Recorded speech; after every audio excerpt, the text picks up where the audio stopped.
Hi, I'm learning Unreal Engine 5. To get started, I downloaded their launcher from the site.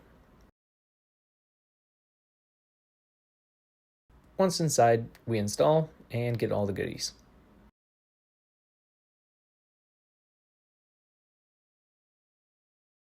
I have no idea what I'm doing, so I'm just going to load this pre-made project and check it out.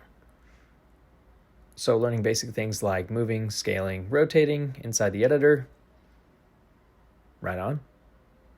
Get the content drawer and start placing things in the scene.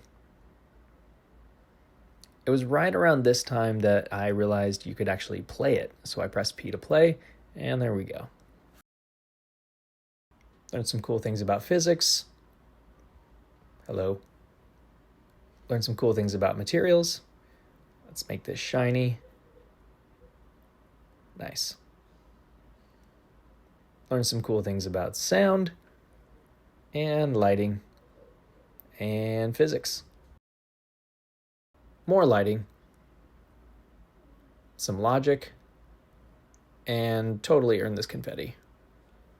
That's it for now.